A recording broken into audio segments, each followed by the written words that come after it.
Prime Cabinet Secretary, I think this is our first meeting with you as a committee. We know you sit in an office that is actually quite busy, but unfortunately we have tried to have a meeting with the office, but it has never worked for the last 2.5 years that we are in office.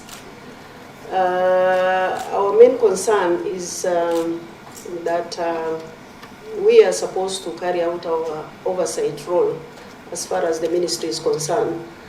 And it's good also to establish a working relationship with the ministry, because we are required to respond to certain issues on its behalf in the House, which is really important. If we have that good working relationship, then we can be able to respond to them. Actually, some few minutes I was being asked about a particular statement that was supposed to be responded by your ministry, which has not been responded to up to now, which we will not actually delve into it. We have about 6 statements that are outstanding so far. Maybe we will share with you at the end of this meeting, so that your officers can follow up and ensure that they have responded to, because it's property of the House as it is right now.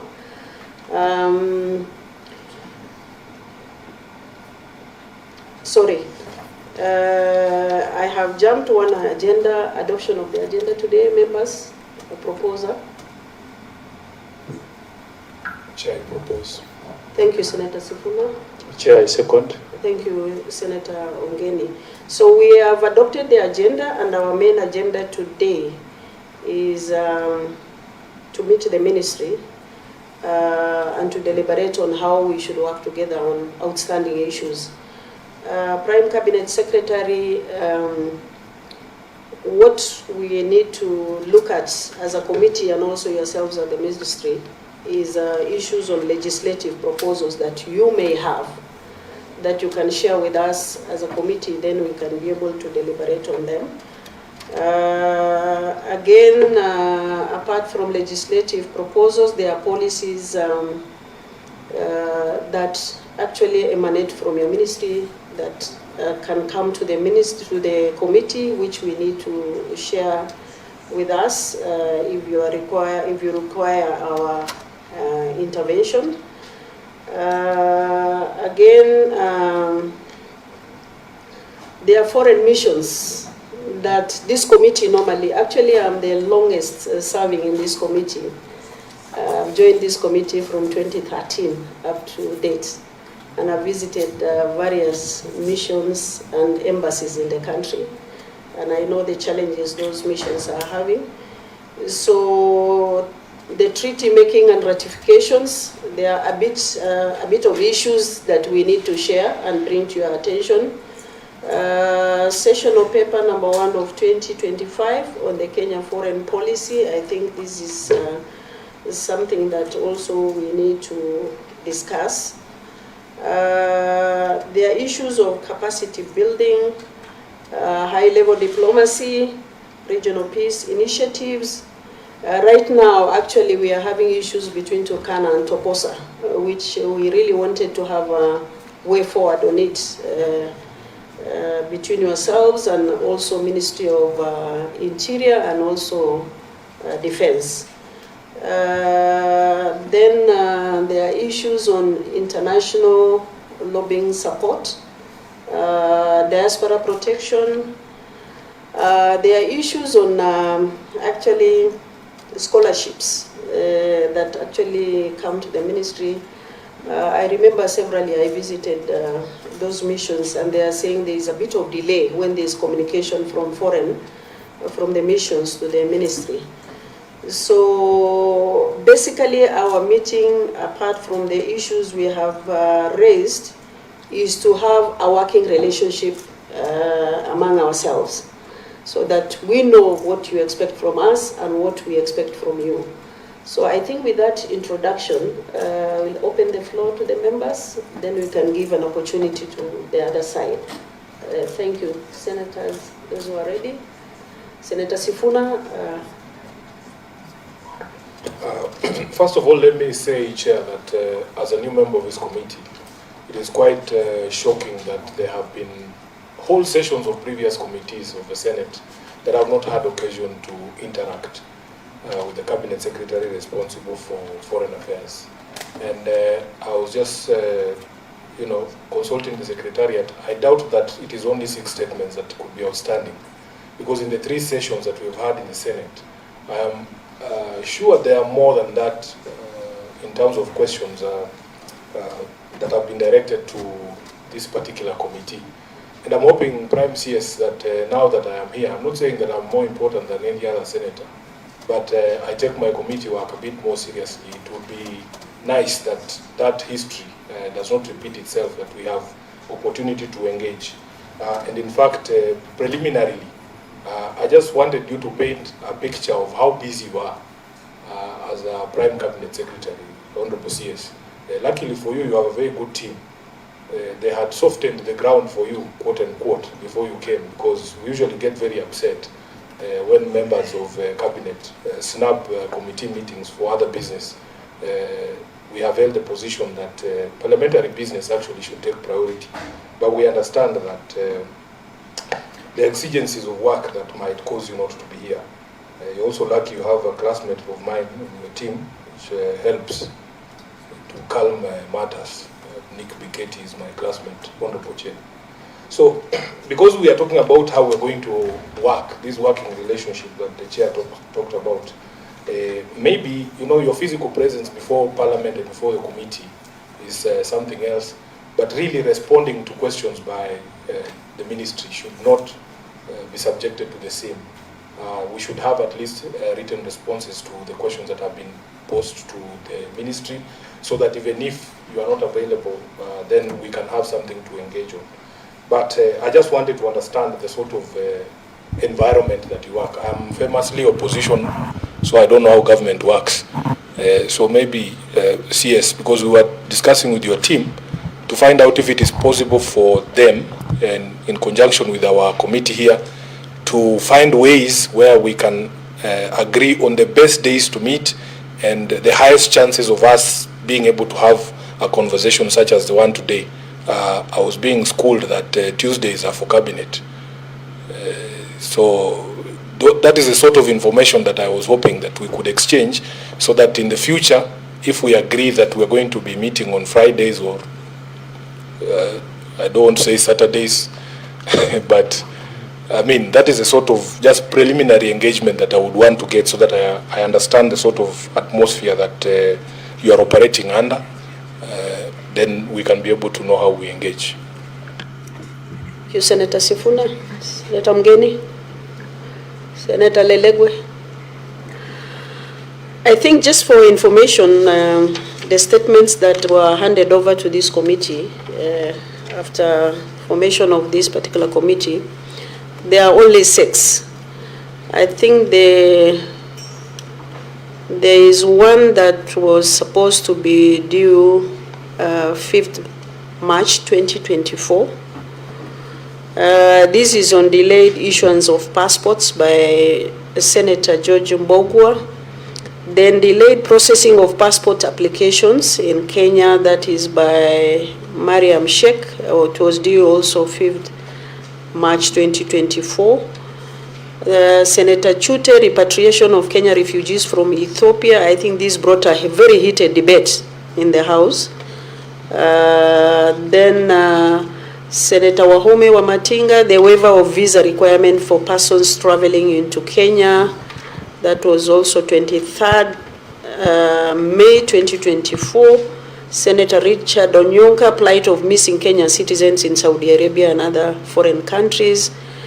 That was 3rd December 2024. Then the last one is Senator Edwin Sifuna, alleged kidnapping of Mrs. Florence Wanza Munyao, a Kenyan truck driver in the Democratic Republic of Congo. I think this is the one you asked, Senator. So those are the statements, and you can see some of them as far as March 2024. So if we have had a very good working relationship, by now these statements should have been responded to.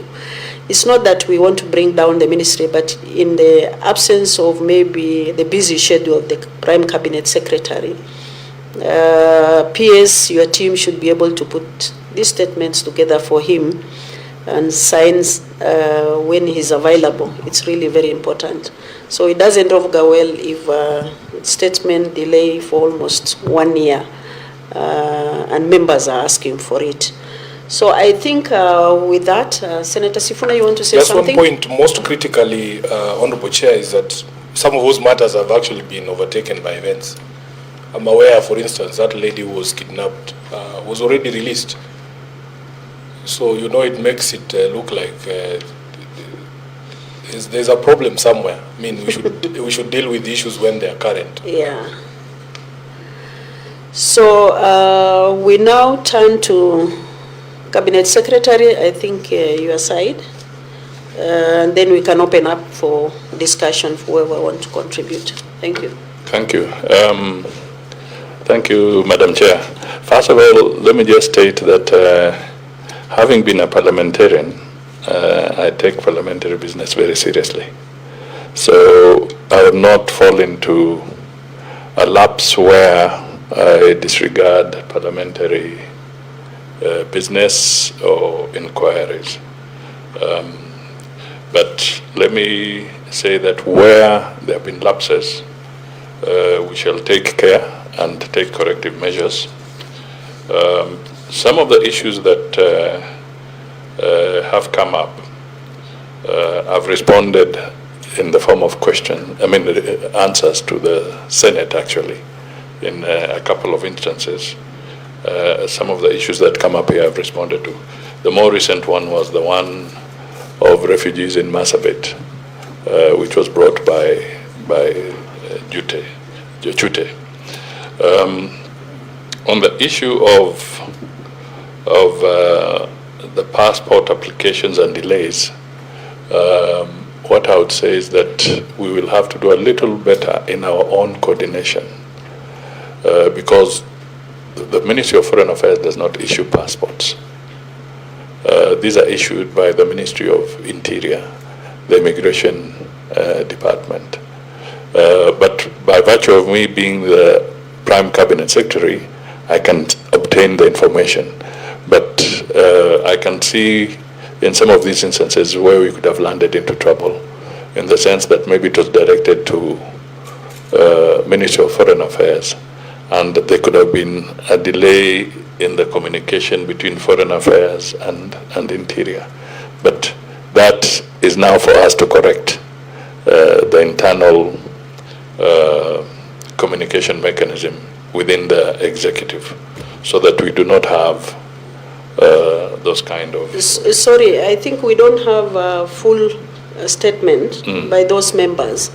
And I'm sure, understanding this particular department very well, it could be issues of passport at the embassy level or the mission level sometimes.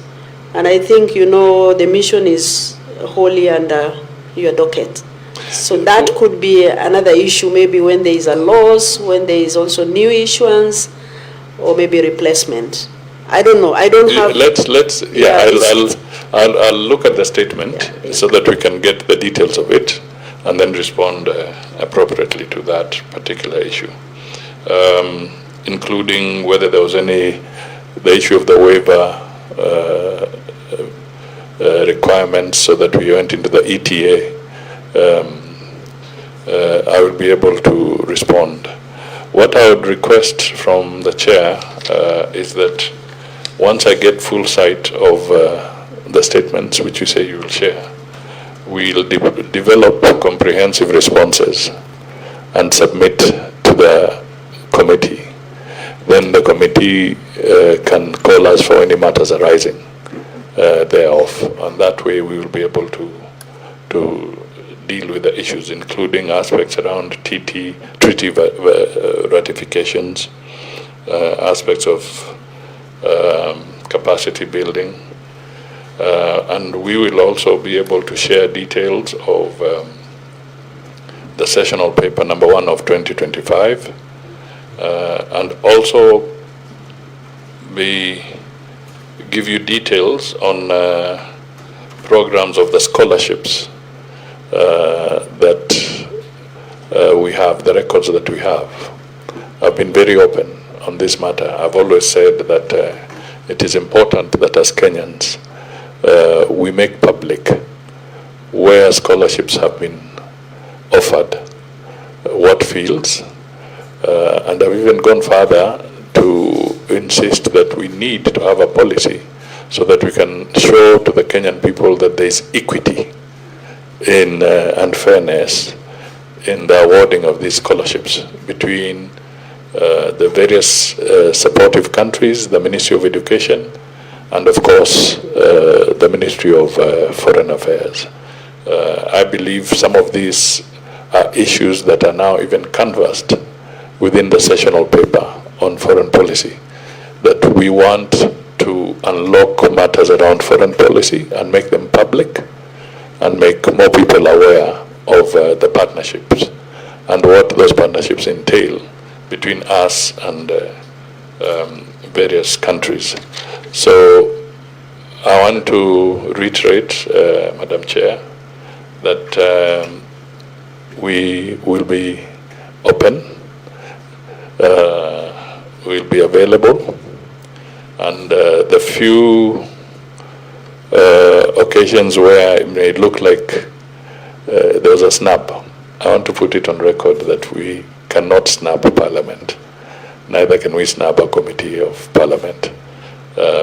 So we will endeavor to improve on the communication. We will definitely want to share a lot of,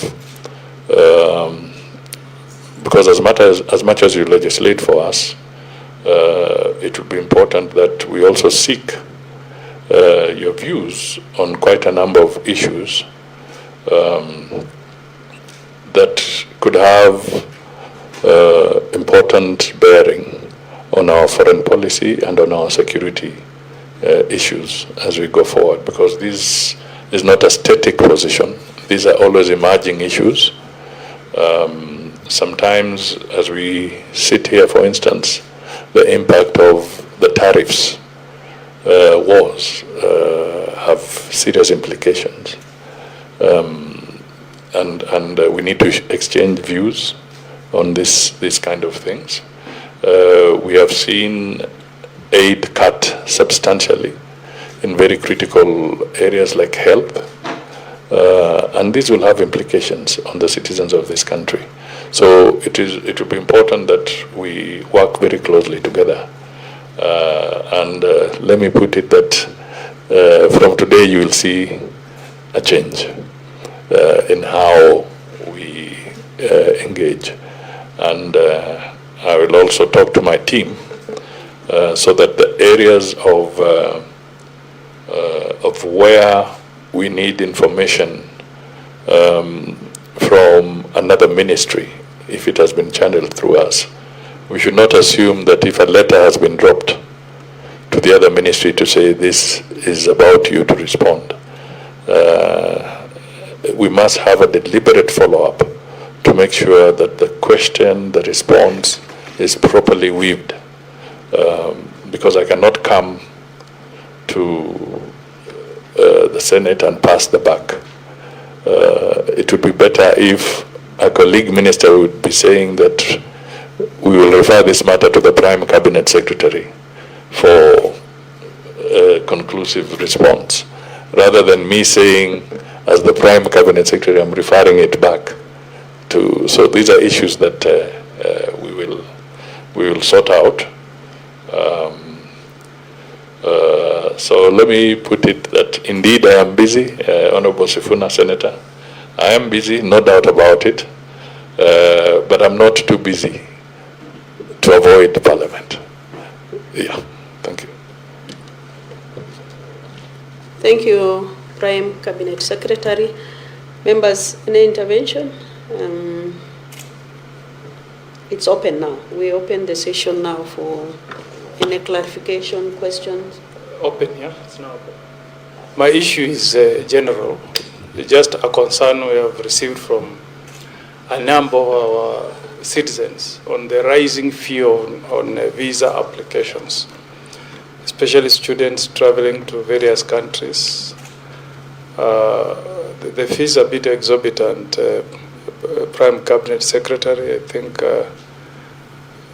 students from Nyamira, Kisii, and I believe other parts traveling abroad are paying over 25,000 to travel to the US. I don't know whether the ministry can have a discussion with your counterpart from the foreign embassies, including the US, to make the fees resonate with our economy. You know, $185 may seem little money to the US government, but to us is a lot. If you drive through the American embassy, you will see the long queue of students seeking opportunities to go and study out of the country. I don't know whether, I mean, as a government that should get concerned with the suffering of its people, whether there is a way you can intervene and make visa fee to be reasonable and fair to Kenyans. Number two, I have a case of a Kenyan investor in Burundi called Evans Motari Maragia, who was arrested in 2024 in Burundi, who has run a number of media campaigns to seek assistance from the government of Kenya. This is just an investor who went to Burundi. When he was leaving the country, he was told he's leaving. He has kind of interfered with the running of a university they were running in Burundi. And he has made several appeals and petitions for the government of Kenya to intervene and assist. Prime Cabinet Secretary, can you see through the embassy whether there is a way you can assist that Kenyan who moved to Uganda, to Burundi as an investor, but who has found himself in some trouble? Thank you. Yeah, just to pick up where Senator Mogeni has left, Prime CS, in fact, I had reached out to the Department on Diaspora Affairs on that question of Maragia, that gentleman in Burundi, on the 14th of January. And up to date, we haven't received any feedback. But about 6 months ago, you appeared before the Senate, Prime CS, when we were having a conversation about the situation in our embassies in the US. If you remember, you gave certain undertakings on staffing, the levels of staffing in our embassy in Washington, the situation about the slow processing of identity cards for Kenyans who are living in the US, the inadequacy of staff in the two consulates in Los Angeles and in New York. So maybe you can start by giving an update on that. Secondly, Honorable PS, you know, we Kenyans get shocked every time there are pronouncements on serious foreign policy positions by your government. We are a product as Kenyans of a struggle for liberation and for nationhood that has fashioned many of us to be believers in the freedom of every people to determine themselves. So it surprises some of us when you take positions that are contrary to that, you know, long-held position that we should support anybody who's seeking to be free, so that your position on Taiwan, your position on Palestine is a bit surprising. What is the guiding star for us as a country when we got ourselves involved in taking sides in those long-standing conflicts for independence of certain countries? And then lastly, there's a question of deployment of non-career diplomats in foreign missions, Honorable CS. This is a matter of grave concern because of the nature of the engagements, and I'm sure you've seen the jokes doing around about your visit to Rome. I don't want to go into them. I'm sure you've seen them. Because of the nature of foreign engagement, people are asking whether the people that we second to these foreign missions to run our foreign affairs should be the caliber of retired politicians and the others, that our foreign missions are dumping grounds for non-professional diplomats, if I might use that. And what is the government position on this, whether you have received those concerns from Kenyans and whether you're willing to do anything about it, or that you think the men and women that we are sending to these foreign missions are up to the task? Senator Lelegwe. Thank you, Chair. I wanted to seek clarification from the Cabinet Secretary on failures by the Ministry to make the scholarships that are available in the Ministry public, and also the criteria they use in selecting these scholarship beneficiaries, and whether they publicize these beneficiaries. Thank you. Thank you very much. Just one or two from me, Cabinet Secretary.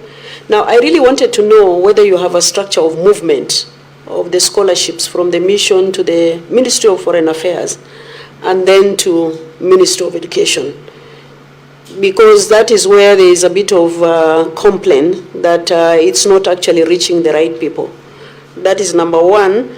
Number two, there are so many opportunities that are there outside on international agreements, treaties and obligations. Some of them, they take too long actually for it to come from the missions and to the ministries. So it's good also to have a proper structure in place so that as soon as it lands, then somebody, or maybe there's a structure in place to take care of that. Now, the other point I wanted to raise is this labor outside, especially Middle East. We've been really crying about Kenyans being mistreated out there. We have tried to deal with the issues over the agents. I don't know what is the current status, so that we stop actually Kenyans losing their lives abroad, and again open more opportunities outside there. So what is the current status? Have you managed to actually ensure that the policies we have are very strict, procedures are followed, the right people are licensed to be able to recruit those who looking for opportunities? Those are the few comments that I wanted to make. Finally, the issue of globalization and nationalism. Is it affecting our foreign policies abroad? I thank you, Chair. I'm sorry, Cabinet Secretary.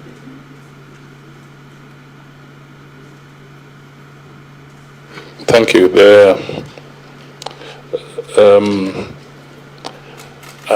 One of the things we'll do with my team here, I think we'll do a very nice comprehensive report to help in responding to some of these questions.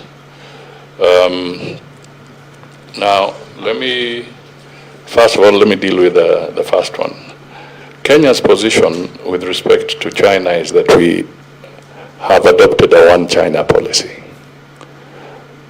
And that is the partnership that we've had with China ever since, and therefore we do not recognize Taiwan as an independent nation.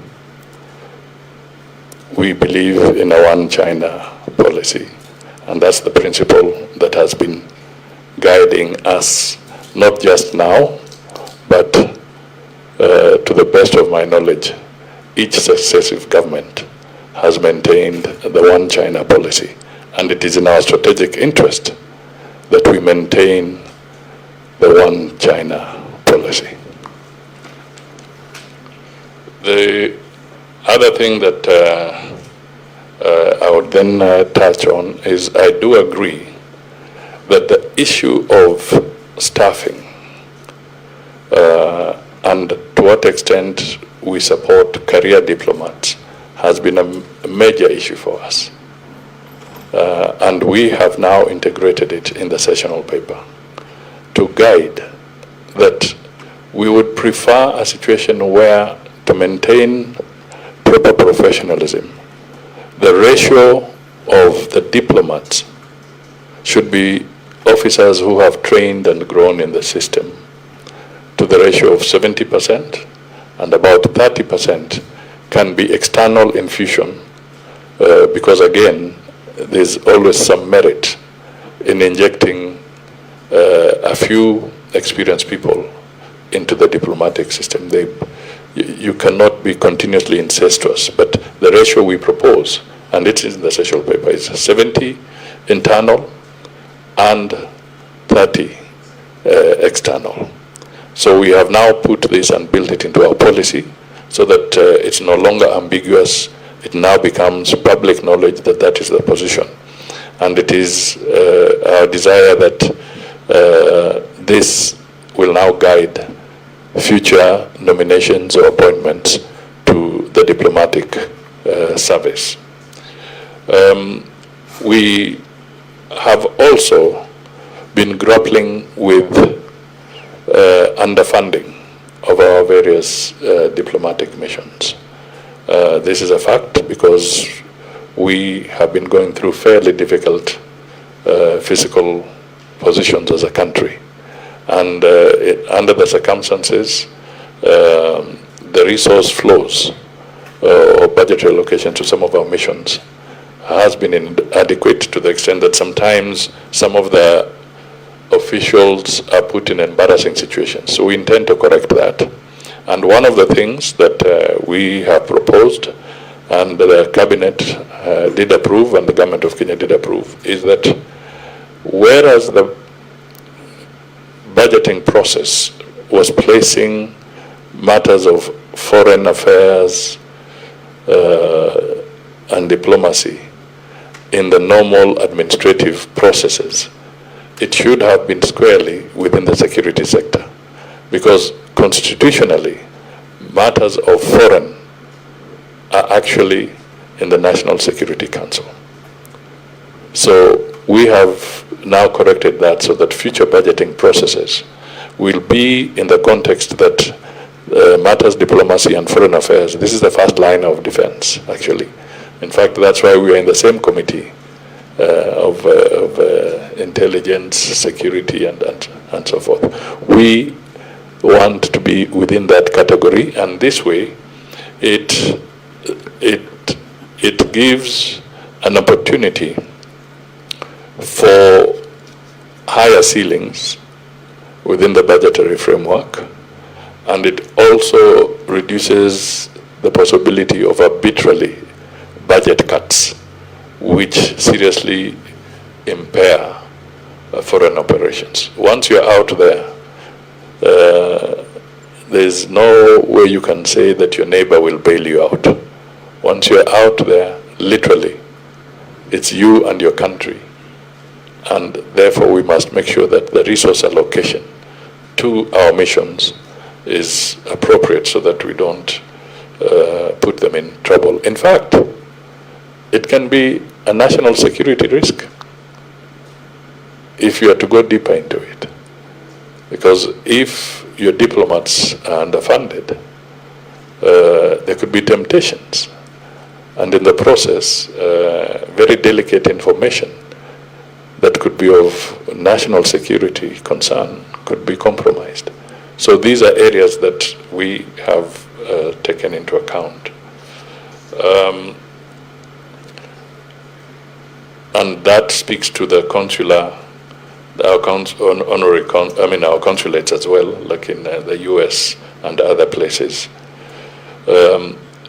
We have been stepping up our mobile consular services to try and help in accelerating the issuance of critical documentation for Kenyan citizens in different parts of the country. The US, Europe, and even the Middle East and other areas. This is an ongoing issue, subject to budgetary resources being available. We then plan for that through the Department of Diaspora. And we also work in collaboration with the Ministry of Labor. I want to assure the committee that We do not want to make foreign affairs a dumping ground. We would like to put our best foot forward in these countries as we are represented by Kenyans in various stations. And I just want to assure you that in Italy, the ambassador in Italy and the ambassador responsible for the Vatican, who is based in Paris, these are career diplomats. So the whole issue of somebody giving an impression that they are politicians is false information. They're career diplomats, and I was there physically, and I can tell you a lot of what is being bandied around is just people satisfying their own imagination. There was nothing like that. In fact, Madam Chair, I think there was a member of Parliament somewhere who was talking of candles having been lit and given to the leaders, and then the candles went off. It was in broad daylight. You don't need candles in broad daylight, and no candles were lit. No head of state had candles. And in fact, it would be a security threat if you are lighting fire where there are all those heads of state. So it is a figment of somebody's imagination for their own purpose. And all I can say is that the Pope's event, farewell, was an honorable, dignified process, very orderly. The Catholic Church programmers there had very clearly put order to how you come in. If it was a head of state, it was one head of state plus 4. That means they were not allowing anybody beyond that. And the people ushering in people were either at the level of cardinals or archbishops or bishops. So each delegation would be assigned one of those to usher you to where you sit. And so it was very orderly, and we want to respect the Catholic Church for a very presentable occasion.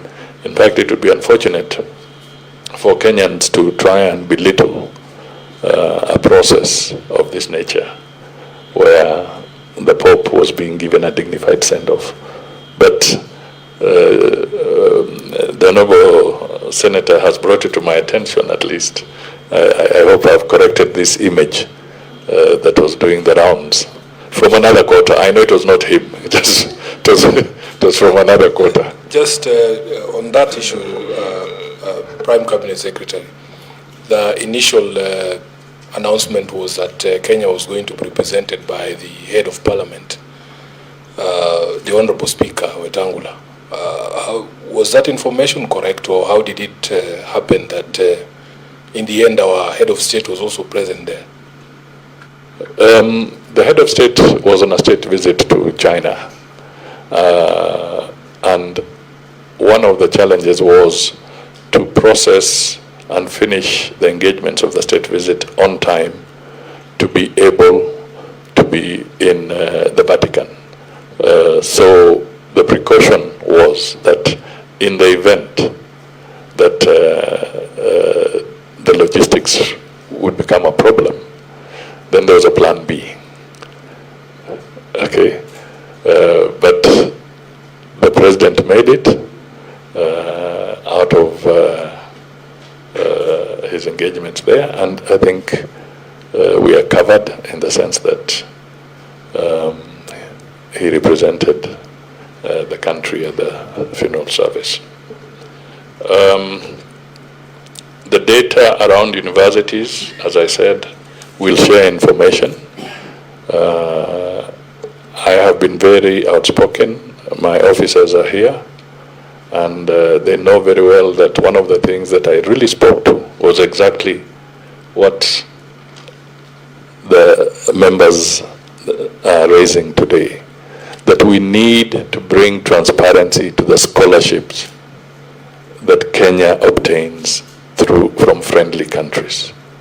It's only right that we know what has been availed, and we also make available the processes. Even if we look at it from a context of maybe being able to bond the students to work for Kenya for some time as a way of paying back, we need to have proper records. And we need to show that every part of Kenya gets an equal opportunity when it comes to scholarships. And I was telling them that it would be very sad if we woke up one day and you found that Honorable Mudavadi, as Minister for Foreign Affairs, has just dished out scholarships to his village in Mululu. It would be wrong to the entire nation. So this is something that I've been very passionate about, that we need to be more transparent. And as I said, we will be sharing this information. And transparency helps. So even as we go forward, these are issues that we can make clear with a template that can allow everybody to know who are the beneficiaries, even the names. This is something that should not be. It's not a military secret. This is something that should be within the public domain.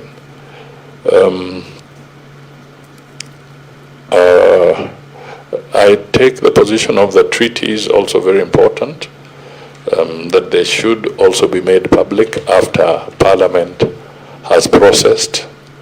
We are in the process of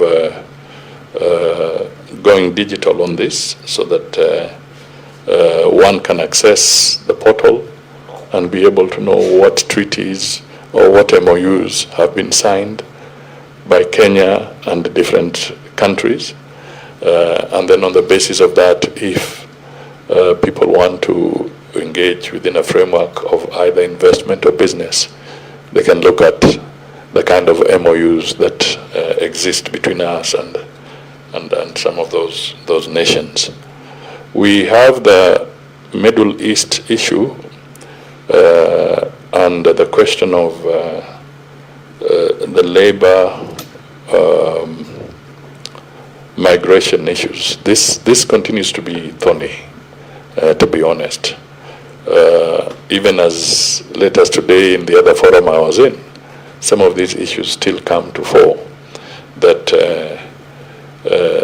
there's, in some instances, we have unscrupulous agents who mislead Kenyans, who even take away money from Kenyans and leave them high and dry in very difficult circumstances. Both the Ministry of Labor and the Department of Diaspora have been aggressively campaigning on this and also helping people to know the institutions that are credible. We are also working closely with the other law enforcement agencies, where sufficient evidence has been gathered on some of these unscrupulous fellows. There's no option but to have them prosecuted so that they can stop endangering the lives of Kenyans. And there are some areas that we need to continuously working together to caution Kenyans that there are some areas that are literally a no-go zone. Without naming countries, but there are regions where human trafficking is rampant. There are regions where people can land into a situation where they literally become slaves there. And in very extreme circumstances, some of them could lose their body parts. So it's a very serious issue. But I can tell you, the campaign has got to be wholesome at parliamentary level, at executive level, so that the awareness is brought to bear to the citizens, because Sometimes when you tell somebody that don't go there, they tell you that you are frustrating their opportunities. But in reality, maybe you're trying to save them, and it becomes a problem. So there's work to be done there. Let me note. Madam Chair, we have the issue of globalization. This is real. And positions are being taken, even within the immigration issue. Honorable Mugeni has raised some fundamental issues. We may not, if I sat here and I said I can control or determine the fee charged by other countries, it may not be accurate. We can perhaps negotiate and indicate that it is high, but those countries have the sole responsibility of determining what they charge. But we now must become alive to the fact that the whole idea of mobility, labor mobility, migration, is a very sensitive issue. We saw recently a neighboring country here in our region where one person who was repatriated, and because there was some misunderstanding, then the whole nation suffered as a consequence. So we have to be alive to the fact that the global order has changed on some of these issues, and we need to bring it again to fore and navigate on how best we can protect Kenyan interests in this new and emerging landscape. I don't know whether I've missed out something. If I have, the Kenyan in Burundi. Thank you for bringing it to my attention. Luckily, I believe we have the minister is in town for JCC. I think we're meeting tomorrow, is it? Tomorrow morning. So I'll have an opportunity to have a conversation on this particular issue. And then just breaking away from this, because the circumstances here are very different and each area has its unique circumstance. When I look at the committee, I'm also looking at lawyers in front of me. One of the challenges, and it's our society now, is that we need to remind Kenyans that once your wheel's up, you've boarded a plane, and it has taken off from JKIA. The moment it touches the ground in whatever country, the laws that apply are not Kenyan laws. It's the laws of the country that you have landed in. And we need to get our young people to really appreciate this. If we leave it loose, if we don't communicate effectively, we could lose many more young people to very difficult circumstances in different countries. That's one. Two,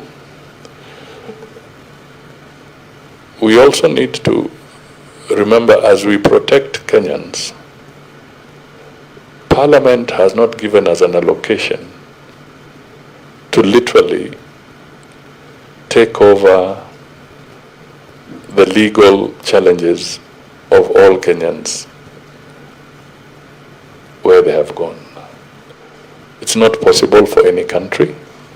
You can intervene occasionally on certain circumstances, but we need to know that the biggest thing for us is to have a process where Kenyans become aware of the dangers.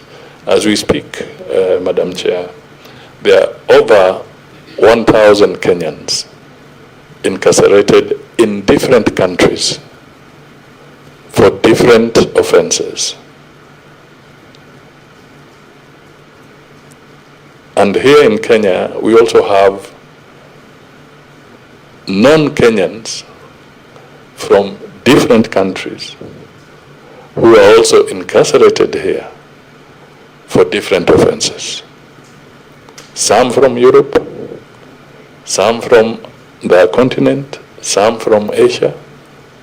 So it is an issue that we need to tackle, and this is the right committee to really find a way of bringing awareness to this particular issue, because we could be falling into the trap of people imagining that somebody gets a traffic offense, it becomes the responsibility of the government of Kenya. Somebody gets involved in a brawl in a nightclub in the United States, and they make it look like it's a Kenyan government problem, and vice versa. So we need to find a way of communicating this. And I say so because the demographics we have is that 70% of our people are young, 35 years and below. And these are the people who are likely to be traveling. These are the people who are likely to be looking for opportunities outside. And these are the people who are still vibrant and want to adventure at the same time. So we will need, as part of the collaboration, I'm also putting this to you that let's see what we can do together on some of these challenges. Asante sana.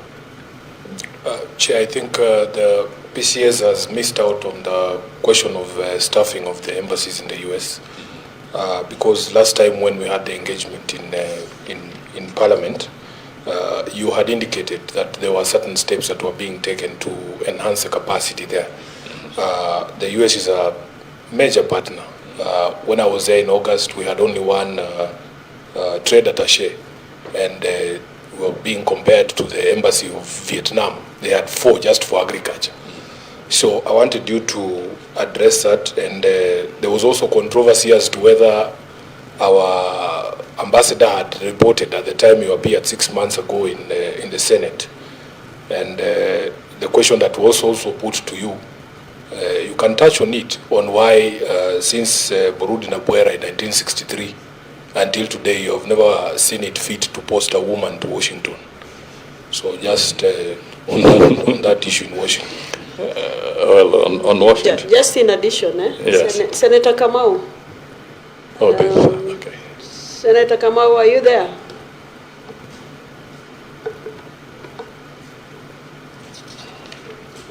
He dropped.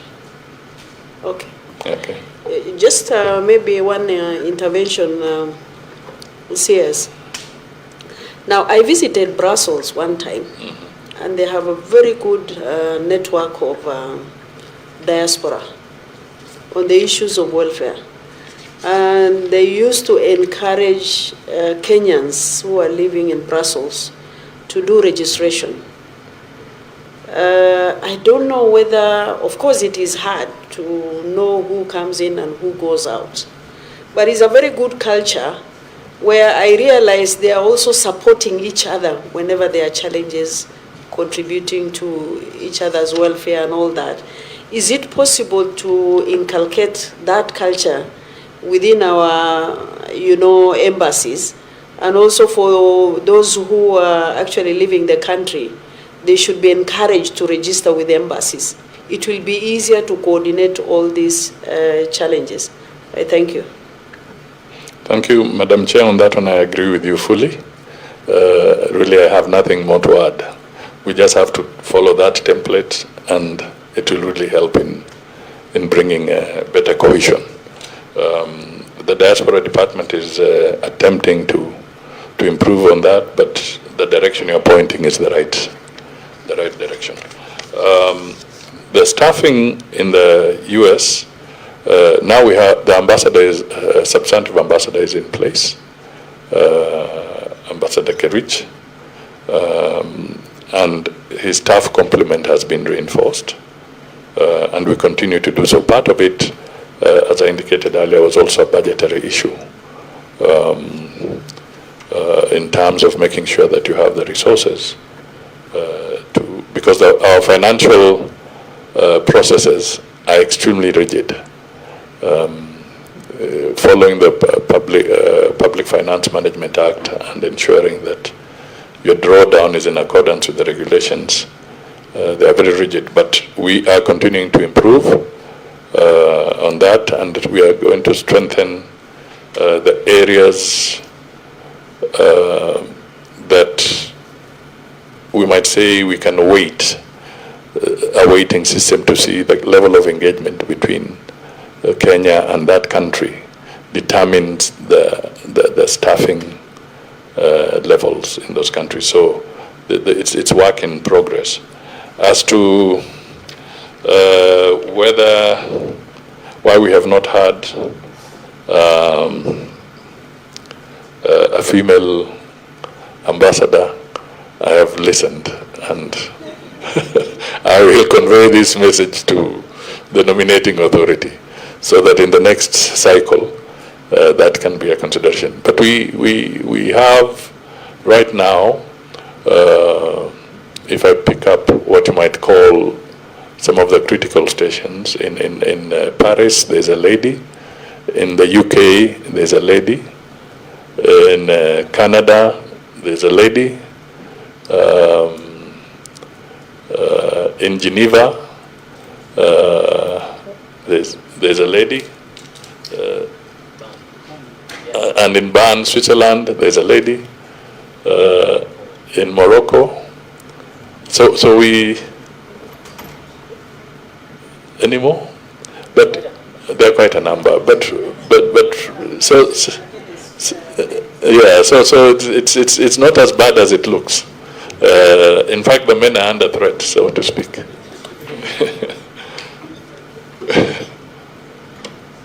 Senator Sifuna, you wanted to add something?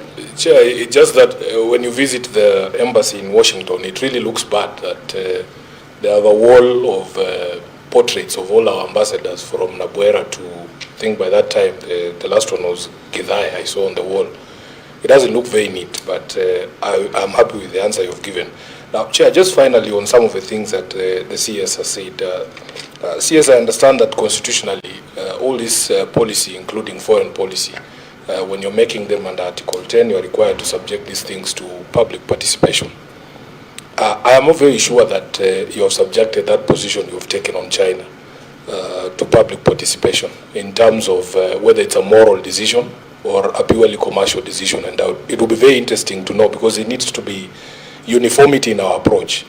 You didn't say anything about whether we as a country support a two-state solution, say in Palestine, and why it would be different for Palestinians and not for the Taiwanese, and why strategic ambiguity that is adopted by other countries is not an option for us. I mean, some of these things we don't need to get ourselves involved. These are complex global disputes that you can just say because some of us feel morally that we should support any people trying to liberate themselves. This was us just 60 years ago.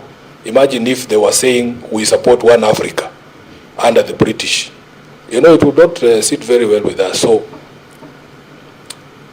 is it a moral decision or is a purely commercial decision, and is it the same for Palestine? Apparently, when the sessional paper comes to you, you'll realize that we have also stated clearly and categorically that we believe in a two-state solution.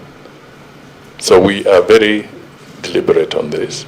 So there's no way we are being ambiguous on this. In fact, it's one of the things that I wanted Kenyans to really appreciate. What are the strategic national interests that we really have to pronounce ourselves on? And one is that particular issue of the two-state solution. It's in conformity with the UN resolutions, and that is what we support. the issue of the one China policy, it is also of strategic national interest to the people of Kenya. If one was to look at it critically, China recognized Kenya's independence more than 60 years ago. In fact, it was about the fourth country to recognize Kenya as an independent state. And we've had solid partnerships, serious programs between us of mutual interest continue to go on. The SGR, which we want to push all the way to the Malaba border. We are looking at the Mao Summit Road, which we want to push all the way again to the border because of the economic importance of this as an artery in this particular situation. We have to look at our strategic interests. Clearly, I don't see us having done any other anything that is wrong, and many countries have adopted this. So I think it's in our interest to be able to make it clear to the Kenyan people where we stand, so that there's a distinction between where the country stands and where a Kenyan may have his personal choice. That is the thing that we want to be very, very clear about when we go forward. Kenya's policy is a one China policy. But if there are Kenyan individuals who have a different position, then that is personal to them. But it is not the official position of the government of Kenya. Yeah, done. One final concern, CS, on the issue of office space abroad. I know we are not doing very well as a country, and that is because we are renting most of our offices. I have seen what you have done in Geneva. Very beautiful office. I don't know how you managed to have that office. In New York, you have the Kenyatta. Is it called the Kenyatta building or Kenyatta House? I don't know. I don't know whether it has been sold. Kenya House. Kenya House. Yes. It was built in the bundles of New York. One time I heard it was going to be sold. I don't know whether you have sold it. But my concern is, I remember one time Mutahi Kagwe brought a motion in the House concerning whether the money that you are given or whether the money you are paying for rent can be used for mortgage, because we are really spending a lot of money. And I'm sure a chunk of your budget goes to housing, or rather office space. Do you have plans of seeing how you can acquire office space abroad? I know it's expensive, but that is a very good initiative by Senator then Mutahi Kagwe, who is your colleague in the cabinet now, to see how we can acquire office space abroad. So what plans do you have as far as that is concerned? I thank you. Thank you. It is indeed that we have a policy now to look at how to grow our assets abroad. And it's in the policy document that we'll share with you, where we can use both the exchequer and where we can also have public-private partnerships. I say so because if you go to Upper Hill today, and I was the guest of honor, the then Minister for Foreign Affairs of Tanzania came and we jointly broke ground where their pension fund, Tanzania Pension Fund, is putting up a 22-story building at Upper Hill, which will house the Tanzanian embassy, but will also be available as a revenue generating asset for the government of Tanzania. So that they can lease the rest of the space they don't need, and with that they can manage their matters. And we have seen this for quite a number of countries. Uganda, for instance, has got quite a prime building in New York, just not too far from the UN headquarters. They also have a very big building in the Trafalgar Square. They call it Uganda House. And even here in Nairobi, you can see they have some assets here, just the way we have a few.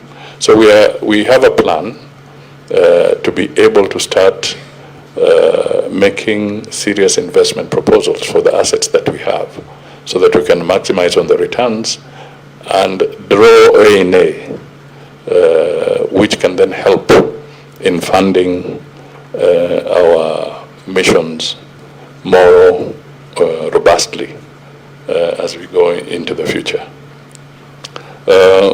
Just to go back a little bit,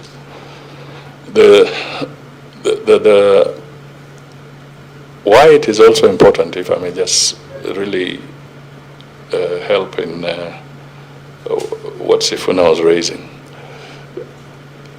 It's very important because this is some strategic positions which have of national interest.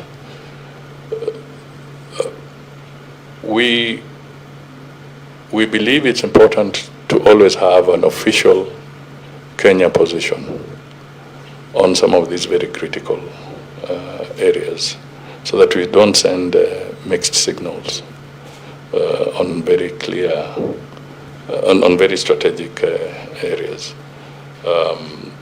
And I know, for instance, there were some people who were pushing to have a delegation from Parliament to go to Taiwan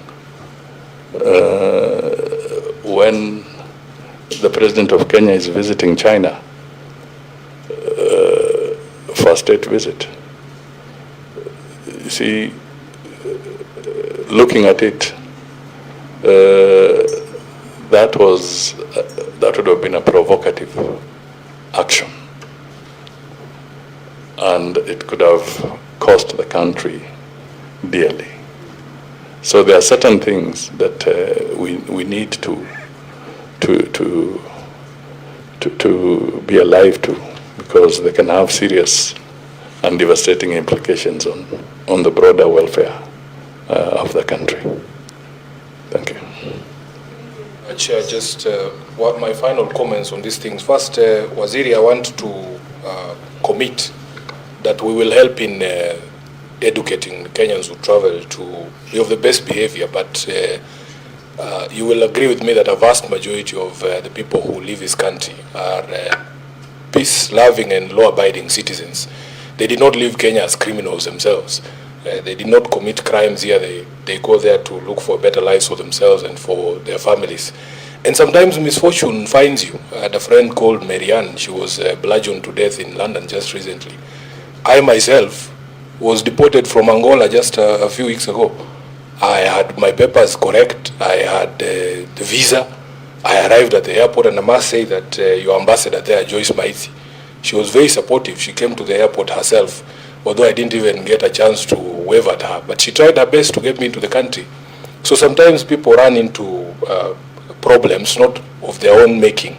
We have a case of a young man who was arrested during the crackdown on opioids in the US, and he was a pharmacist, and he comes from Vihiga, that young man. I'm sure you know of that case.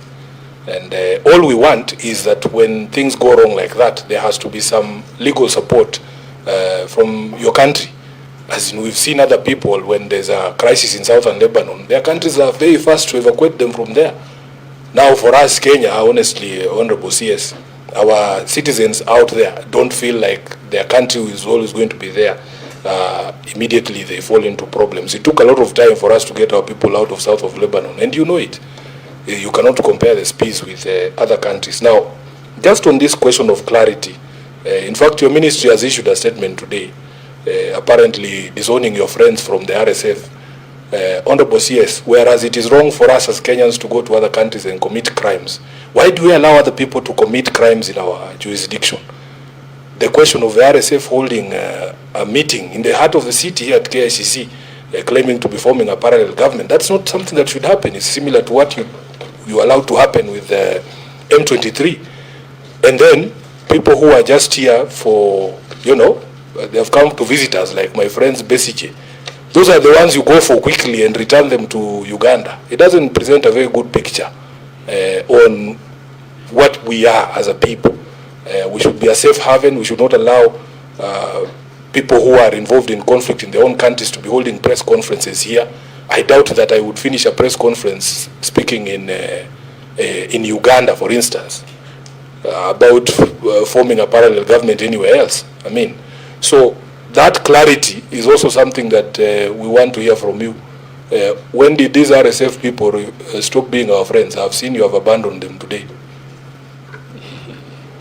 I think what I want to say is that Kenya's role in mediation and peacekeeping is not new.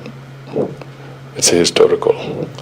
And we can go back to moments when Jomo Kenyatta was the one bringing different factions of Angola to Kenya, and in fact their peace process started in Nakuru.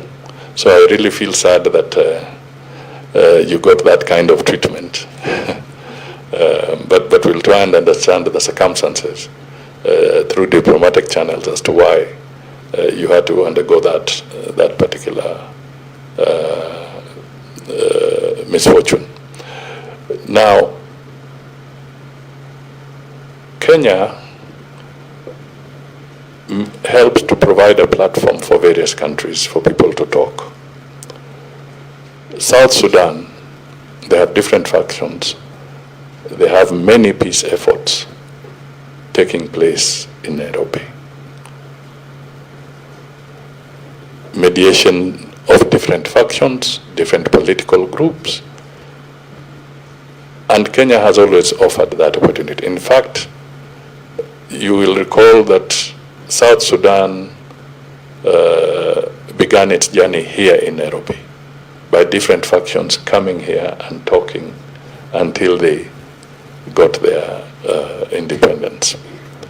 When we look at the DRC, and you'll be familiar with the Luanda process, the Nairobi process, that terminology, which is now merged into one process. Heads of state of the East African Community and SADC came together in a summit, and they said, let us have one forum so that we avoid forum shopping of people cherry-picking which meeting to go to and which one not to go to. It delays the peace process. You will find that the Luanda process was designed led by the president of Angola, to broker the peace process between DRC and Rwanda, to bring dialogue between the two states, interstate. Then President Uhuru is leading the Nairobi process, which was to bring inter-Congolese dialogue, including the M23. So all the various factions in DRC, they fall under the Nairobi process. And these are processes acknowledged and recognized by the African Union. So Kenya talking to these people was not in breach. In fact, they will have to talk, because we are seeing interventions which are good. Anything that calls for ceasefire, and we manage to achieve ceasefire, whether it is coming from the Middle East or whether it's coming from other quarters is okay. But the long-term sustainability of the DRC will require deeper dialogue to go to the root causes. And this deeper dialogue will have to bring together a conversation of all these parties, M23 included. And that has been Kenya's position. It was not about interfering with another country. We don't even have a common border in between. So there's no way we can have any direct intervention that is that is inimical to those other countries. The same thing holds for the RSF. We have made it very clear that first, no parallel government was formed in Nairobi at all. We have gone public on this, and we have said that the challenge in Sudan will not be solved through a military process where one annihilates the other. It will be difficult. For 3 years, that is the approach that has been taken, and for 3 years, Sudan continues to suffer. So Kenya's position has been that bring the parties to the table. Let them be brought to the table. And by them coming here was to get them to talk. The Jeddah process, which was in Saudi, was convened to bring together both the RSF and the SAF. So it's not about us interfering, it's us saying, let people dialogue. But no government, no parallel government was formed in Nairobi. Thank you, CS. I think we have come to the end of this meeting. Maybe we'll give senators an opportunity to give a closing remark. Do you have anything to say in closing? Senator Mgeni? I think on behalf of the senators, just to thank the CS for finding time to interact with us. This is the first time I'm serving in this committee, Security Foreign Relations. So we look forward to a good, hearty working relationship. I think there are a number of issues we have raised that you will go back and look at with your technical staff. So we hope that we will have further engagements purely for the benefit of the people that you serve and we serve. Thank you. Senator Sifuna? Yeah, Chair, thank you. Certainly illuminating conversation, and I'm hoping that we'll have more of these conversations and just to get to know where we stand as a nation in the community of nations. Interestingly, now I'm starting to ask myself whether I should be asking the ministry where I can and cannot travel. Because, Chair, you know, we have our own individual relationships, our moral convictions. I found myself as an election observer in Somaliland. There was a lot of noise. I didn't understand what the noise was for, because I know there's an embassy for Somaliland here in Kenya, in Nairobi, in my county. So I thought that the official position of a country was to recognize. Apparently there's all sorts of complications. So maybe there should be a list of places that has an elected representative of the people. I should know where I can go and where I cannot go. But I'm hoping that these conversations will continue to illuminate. And CS, many of us, you know, are more morally convicted than commercially convicted. I'm not saying that it is not strategic to have relationships with some of these countries, but it is difficult for you to convince me that they are the only ones who can do those things. And by the way, they're not doing them for free. We will pay for those things. And so when those conversations are there, even though you don't want to offend friends who are helping you to do certain things, you can also just be ambiguous about that relationship. I can guarantee you, the people who approach these issues from a moral perspective, given the history of this country, are more than you think. And maybe you should, one of these days, put that questions to Kenyans, and they'll surprise you. Thank you, Senator Sifuna. CS, your closing remarks. Thank you.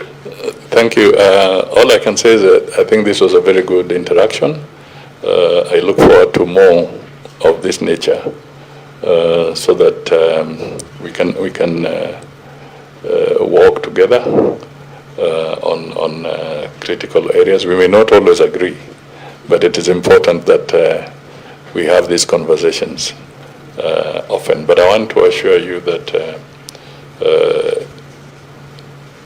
Kenya's foreign policy is designed to be in the interest of the Kenyan people. And that is why we have gone a notch higher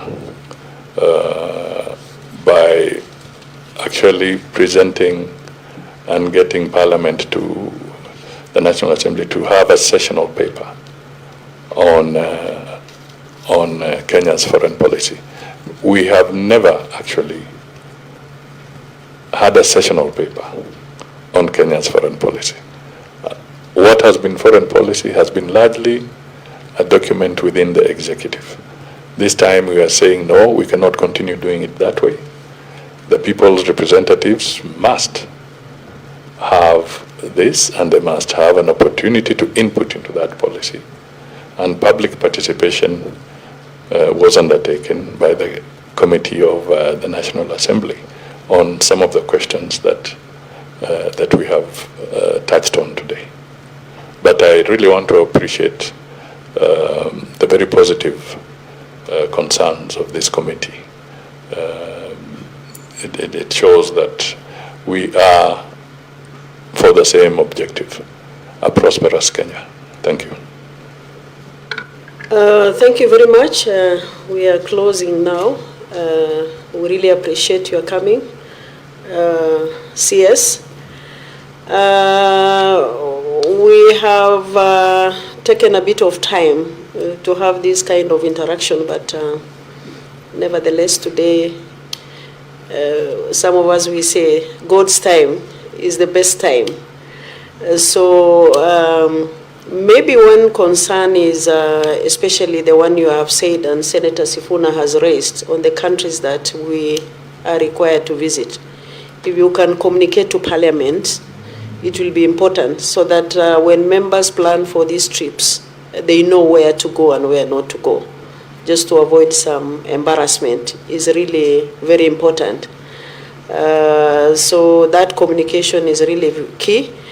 On Toposa and Turkana, I think we'll communicate with you because it's between you, KDF, and also Interior.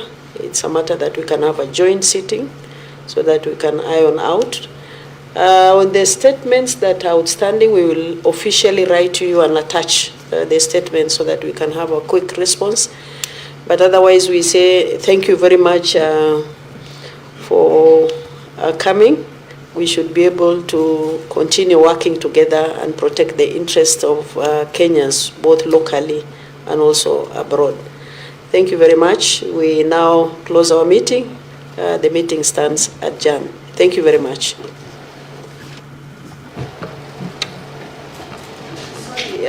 CS, contact person. In the event that we can't get you, that has been a challenge. Sorry, I'm reminded by our clerk. Yeah. Apart from we have our two PSs here. I mean, Aurora Rono, and also, but matters foreign affairs. It should be the PS foreign affairs, and the officers are assigned. Yeah.